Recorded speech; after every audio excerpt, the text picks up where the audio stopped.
서울 강남이나 아니면 목동이나 아니면 노원구 중계동 같은 곳에 가면은 여러분 그 유명한 입시 학원이 있거든요.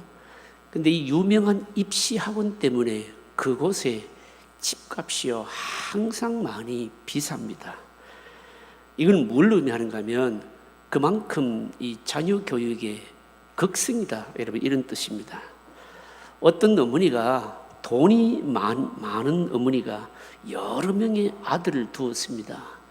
여러 명의 아들을 두었는데 돈이 많으니까 아이들 좋다는 교육은 다 시켰습니다. 그런데 문제가 뭔가 하면 이 아이들에게 딱 한 가지 교육이 안 됐는데 바로 인성교육이 안 된 겁니다. 인성교육이 안 되니까 아이들이 공부를 하고 좋은 대학을 나오고 그래 했는데도 나중에 장성해서 계속해서 이 자식들이요 계속 말썽을 피우게 된 겁니다. 그런데 그 이 자녀를 많이 둔 그 어머니의 여동생이 있었습니다. 여동생은 결혼도 아주 늦게 했고요. 그리고 아이도 굉장히 늦게 가졌습니다. 그런데 그 여동생은 이제 결혼하고 난 이후에 집안 형편이 좀 넉넉하지를 못해서 아이들에게 좋은 교육을 못 시켰습니다. 그 대신에 아이들을 굉장히 신앙적으로 양육을 했는데, 그런데 이 동생 집안 아이들이요 다 인성교육도 잘 되고 신앙도 있고 나중에 장성해서 전부 사회 지도자가 바로 된 겁니다. 그래서 이 동생을 보고 주변에서 사람들이 한결같이 하는 말이 뭔가 하면 아이를 낳지 못했던 네가 복이 있다, 이런 말을 했습니다. 여러분, 이 말 속에 담긴 의미가 여러분 뭘까요? 여러분, 비록 아이를 낳지 못해서 결혼도 늦게 하고 아이가 없어서 애를 먹고 그래 했지만 결국은 바로 하나님께서 믿음으로 아이를 양육한 바로 그 아이들이요 이렇게 복을 받았으니 진짜 복은, 자식 복은 네가 있다, 여러분, 이런 뜻 아니겠습니까? 이 이사야 54장은요 어떤 내용인가 하면, 여러분 지금 오후 예배 시간에 이사야서를 지금 제가 강의를 한 지가 지금 벌써 꽤 오래돼 가지고 아마 좀 이 연결성이 좀 없는 것 같습니다. 이사야 53장은 어떤 내용인가 하면, 여러분 잘 아시는 대로 예수님의 이 순환, 고난, 죽으심을요 아주 명쾌하게 예언하는 장이 53장 아닙니까? 이렇게 이사야 53장을 통해서 그리스도의 십자가의 순환의 결과로 만들어진 교회의 축복에 대해서 말씀하는 것이 54장인 겁니다. 그러니까 엄밀히 말하자면 이 이사야 54장은 신약 시대에 우리 교회에 주신 축복의 말씀이다, 여러분 이렇게 생각하셔도 괜찮다는 겁니다. 그 내용이 뭔지 한번 살펴보겠습니다. 먼저 이스라엘의 회복에 대해서 말씀합니다. 세상 모든 일들은요 단지 눈에 보이는 것만 가지고 여러분 판단할 수가 여러분 없습니다. 이사야 당시에는요, 이사야가 이 예언을 할 때는 아직까지 예루살렘이 바벨론에 포로 잡히기 여러분 전입니다. 바벨론의 포로로 망하기 전이었기 때문에 예루살렘은 겉으로 볼 때는 인구도 아직 많고 그리고 물질도 풍부했습니다. 그러나 유다가 바벨론의 포로가 되어 가게 되면 여러분 어떻게 될까요? 성전도 회파될 것이고, 포로로 잡혀가게 되면 모든 산업도 무너지게 될 것이고, 그리고 사람도 줄어들게 될 것이고, 그야말로 비참하게 되지 않겠습니까? 그런데 하나님이 하시는 말씀이 뭔가 하면, 예루살렘이 그렇게 되는 것이 포로로 잡혀가서 눈으로 볼 때는 비참해 보이는지 모르지만 그게 오히려 더 복이 있다, 이렇게 말씀하고 있는 겁니다. 여러분 겉으로 보면 이게 이해가 전혀 안 되는 말씀입니다. 한번 보실까요? 1절입니다. 여러분 1절 한번 읽어보실까요? 같이 읽습니다. 잉태하지 못하며 출산하지 못한 너는 노래할지어다. 산고를 겪지 못한 너는 외쳐 노래할지어다. 이는 홀로 된 여인의 자식이 남편 있는 자의 자식보다 많음이라 여호와께서 말씀하시느니라. 여러분 여기서요 잉태하지 못하며 출산하지 못한 여자, 이거는 뭘 의미하는가 하면 앞으로 바벨론의 포로로 잡혀갈 유다 백성들을 말하는 겁니다. 포로로 잡혀갈 유다 백성들을 왜 하필이면 잉태하지 못하며 출산하지 못한 여인 같다, 왜 이렇게 하느냐, 여러분 이게 궁금하죠.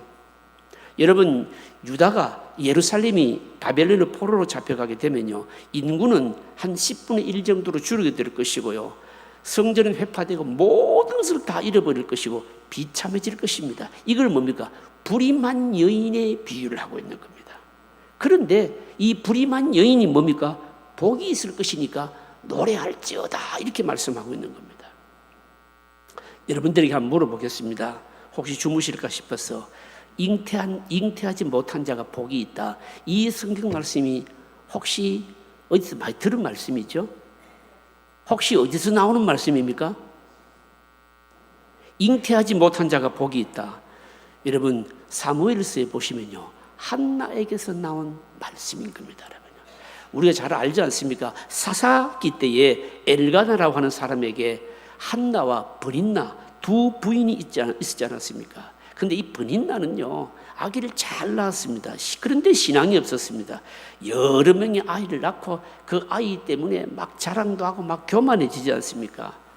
그러면서 이 브린나는요, 아이를 낳지 못하는 한나를요, 정죄를 하고 충동질을 해서 어마어마하게 괴로움을 주지 않았습니까? 그때 한나가 하나님 앞에 작정하고 기도를 하지요. 그 작정하고 기도한 내용이 뭡니까? 아들을 주시면은 하나님의 사람으로 키우겠습니다, 이 기도 아니었습니까? 그래서 태어난 아들이 누굽니까? 사무엘이죠, 여러분요. 그런데 이 사무엘이 얼마나 뛰어났던지 브린나의 아들을 다 합쳐도 사무엘을 따라올 수가 없는 겁니다. 이때 나온 말이 뭔가 하면요, 잉태하지 못한 자가 복이 있다, 이 말인 겁니다. 여러분, 하나님이 지금 이 유다 백성들을 아직까지 바벨론으로 포로로 잡혀가기 전이었는데, 유다가 앞으로 포로로 잡혀가게 되면 잉태하지 못한 여인과 같을 것인데 그게 왜 복이 있다고 말하느냐, 말씀하는 이유가 뭘까요? 의도는 이런 겁니다. 지금 당장 편하게 살고 사람들에게 인정받으면서 넉넉하게 사는 것이 중요한 게 아니라는 겁니다. 오히려 하나님 앞에서 철저하게 수술을 받고 그냥 회개할 것은 회개하고 잘라버릴 것은 잘라버리면서 새롭게 시작하는 것이 훨씬 복 있다, 바로 이 뜻입니다. 어떤 사람이 건강검진을 받았습니다. 건강검진을 받았는데 머리에 계란만한 혹이 발현된 겁니다.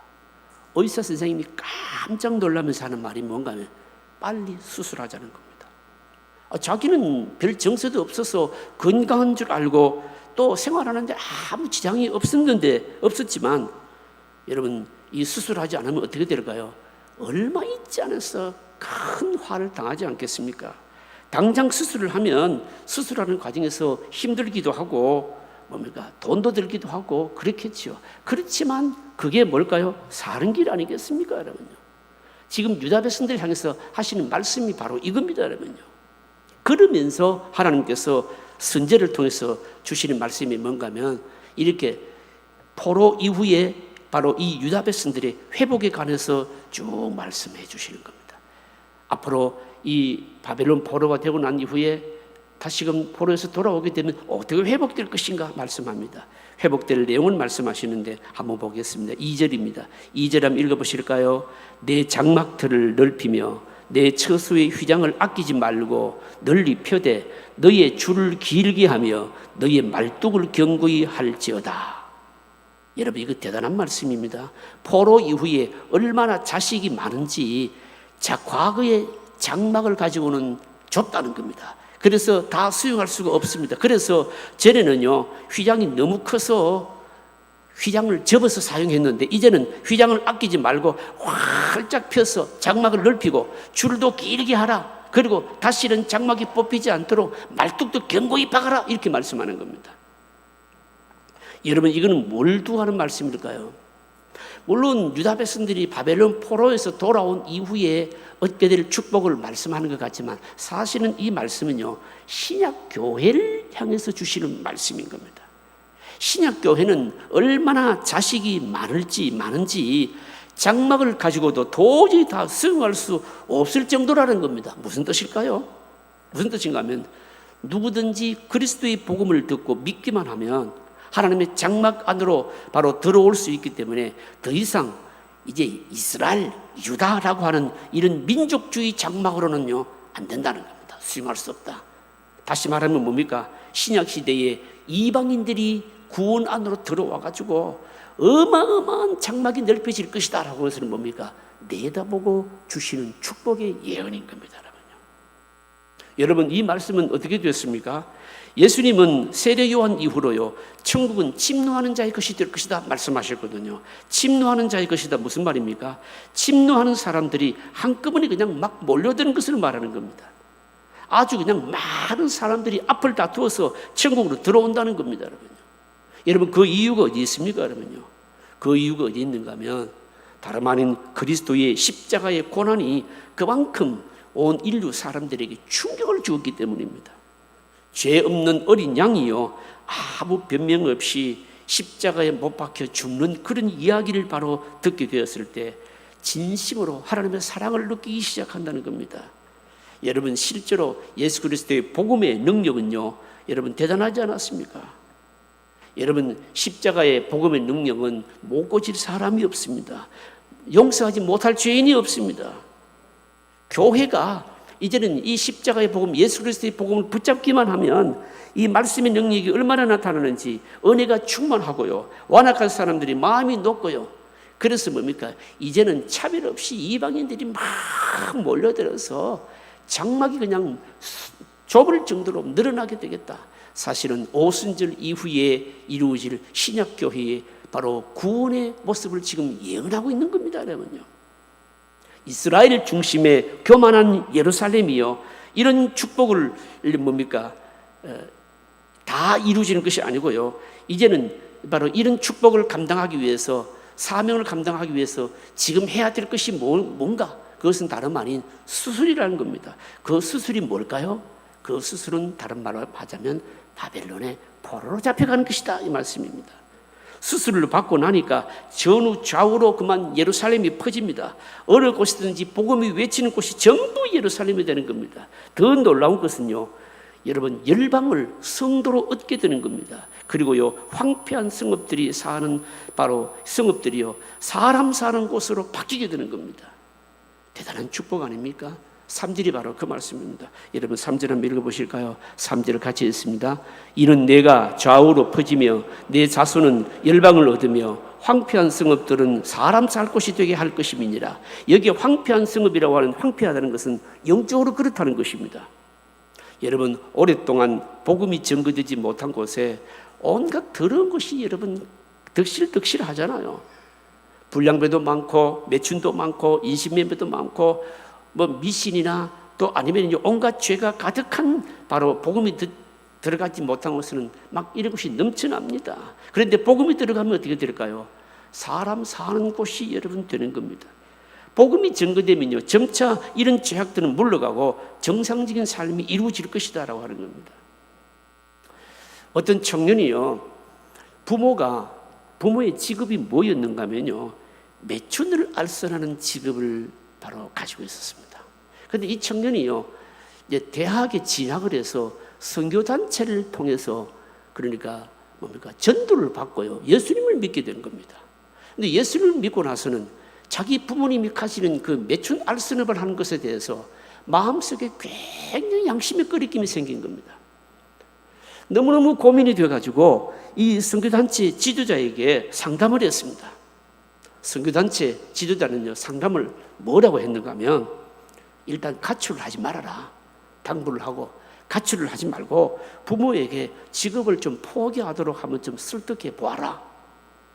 그런데 이 청년이요, 부모에게 죄악된 직업을 버리도록 권했고, 그리고 그 부모님은요, 그 직업을 바로 아이의 말을 듣고 직업을 포기했습니다. 여러분, 이게 우리가 말하는 것이 뭘까요? 복음은 어느 곳에 가든지 추운 겨울을 몰아내고 따뜻한 봄이 오게 만드는 겁니다.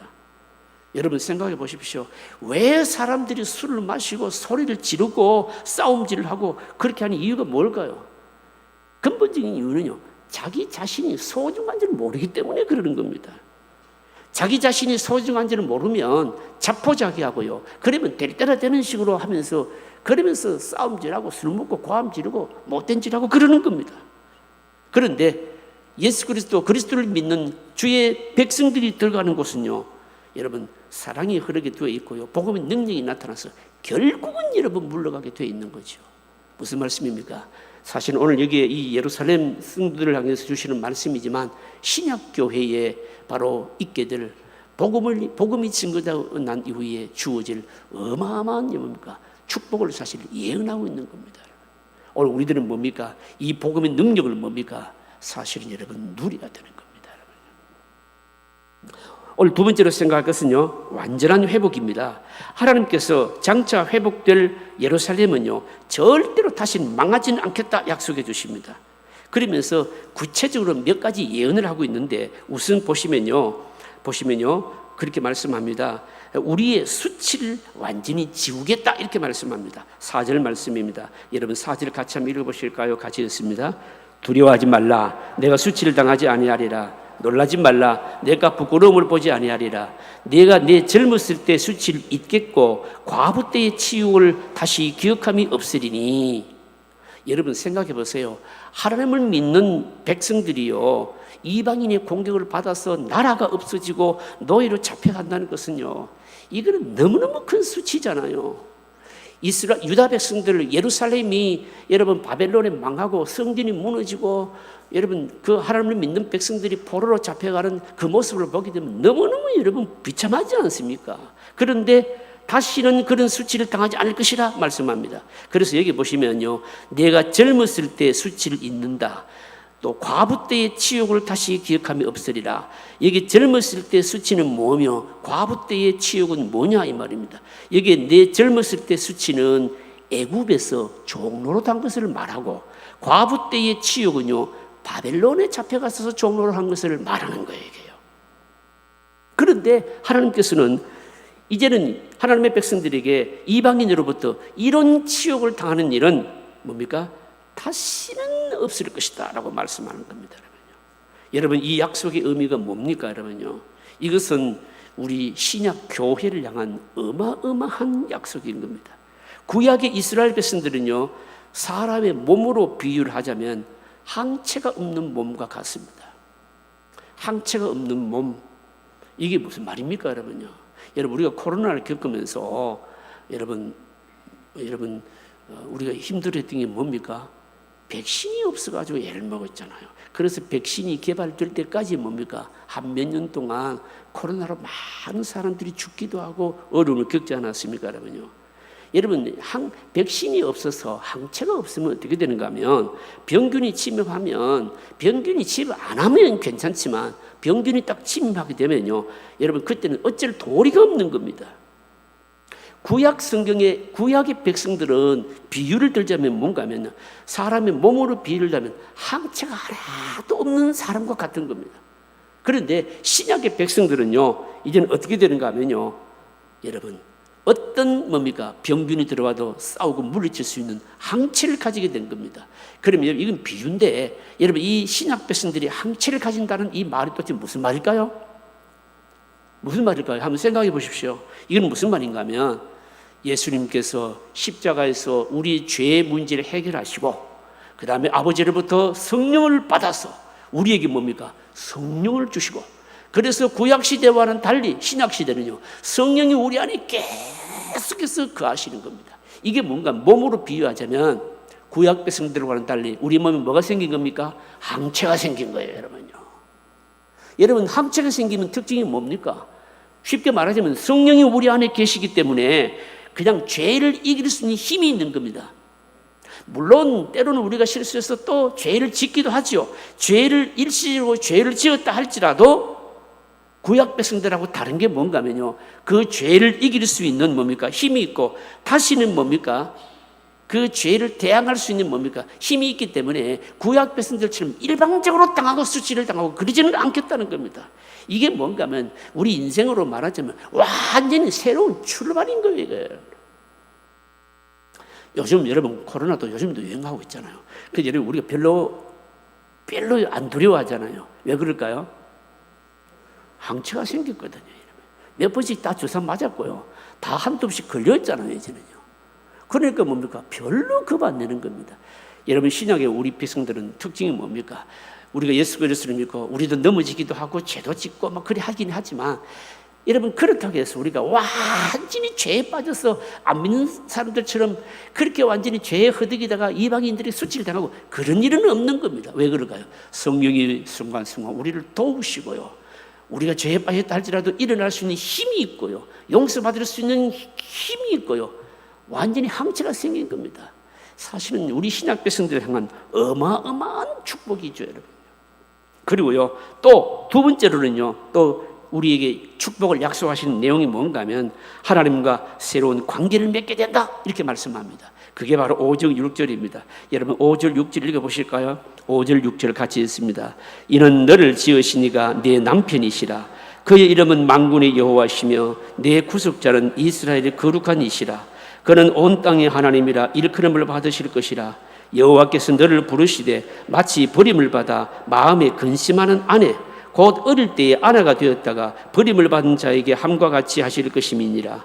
네 하나님께서 말씀하시느니라. 여러분 이 말씀이 얼른 이해가 잘 안 될 겁니다. 제가 풀어서도 설명을 드릴게요. 우리나라 결혼 제도하고 이스라엘 백성들의 결혼 제도는 조금 다르죠. 예수님이 태어날 때 마리아와 요셉이 정혼한 것 여러분 생각해 보십시오. 유대인들은요 결혼하기 전에 우리나라에서 약혼이라고 말하는데 약혼보다는 좀 더 결속력이 있는 뭡니까? 그러니까 혼인을 바로 정하는 겁니다, 여러분요. 어릴 때 말입니다. 이제 혼인을 딱 정해 놓는 겁니다. 그런데 혼인하기로 결정을 했는데 우리나라 약혼보다는 더한, 그러니까 정혼을 하는 것이죠. 약혼보다는 좀 더 구속력이 있는, 그러나 결혼식은 아직까지 안 한 정혼을 했는데, 그런데 문제가 뭔가 하면 처녀 쪽에 무슨 문제가 있어서 신랑 쪽에서 결혼 못하겠다 파혼을 하게 된 겁니다. 여러분 정혼을 해두었다가 파혼을 하게 되면 신부는 여러분 비참해집니다. 왜 신부가 비참해질까요? 신부는요 이쪽 저쪽 다 찬밥 신세가 되거든요. 친정 쪽은 뭡니까? 여러분 요즘은 그렇지 않지만 고대에는요 친정 쪽에 여러분 어떻게 하든지 시집을 한 명이라도 빨리 보내야 뭐가 줄어들까요? 식구가 하나 줄어드는 거예요. 밥 먹는 입이 하나 줄어든다고요. 그래서 친정 쪽에서는 가능한 빨리 식구를 줄이기 위해서 시집을 보내려고 하는데, 그런데 시집도 못 가고 쫓겨와 있으니 또 그렇다고 해서 새로운 남편에게 시집 간다는 것도 여러분 이건 잘 될 수 있는 일이 아닙니다. 양쪽에 다 거부를 당했으니까. 여러분 그러니까 어떻습니까? 온갖 괄시라고 하는 괄시를 다 받으면서 어디 있겠습니까? 친정집에 있는 거죠, 여러분요. 시집도 갈 수 없고 할 수 없이 온갖 괄시를 받으면서 친정집에 살고 있는데, 그런데 어느 날 남편이 마음이 변해가지고요 이 신부를 다시 받아들이겠다는 거 아닙니까, 여러분요. 여러분 이렇게 되면 어떻게 됩니까?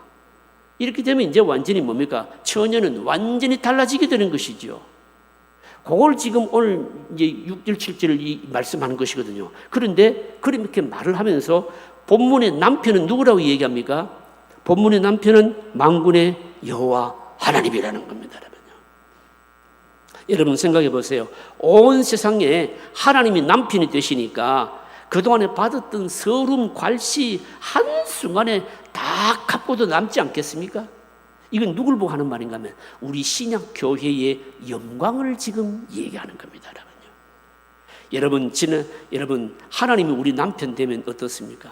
남편 없던 자가 남편으로부터 괄시당하고 찬밥 신세 됐는데 다시 남편이요 아내를 받아들이면서 그러면서 그 아내의 모든 것을 다 책임지게 되는 겁니다. 근데 그 책임지는 남편이 누구인가 하면 하나님이라는 겁니다, 여러분요. 이게 신약교회의 영광입니다, 여러분요. 신약교회의 영광이 뭡니까? 여러분 과거를 묻지 않는 거죠, 여러분요. 그리스도께서, 예수님께서 우리의 모든 필요를 다 채워주시는 겁니다. 주님의 이름만 부르기만 하면요 성령을 부으셔서 능력 있게 하시는 겁니다, 여러분. 이거 여러분 대단한 약속 아닙니까? 오늘 우리들이 받은 복입니다, 여러분요. 여러분 그렇게 믿으십시오. 내 남편은 누구라고요? 하나님이십니다, 여러분. 비유입니다. 나는 남자인데 무슨 남편이 있습니까? 여러분 우리를 모든 것을 책임지시는 분이 누구이시라고요? 하나님이시라는 겁니다. 세 번째 또 회복을 약속하시는데, 세 번째로는요 더 큰 긍휼을 베풀어 주시겠다고 말씀합니다. 그게 7절 8절입니다. 7절 8절 읽어보실까요?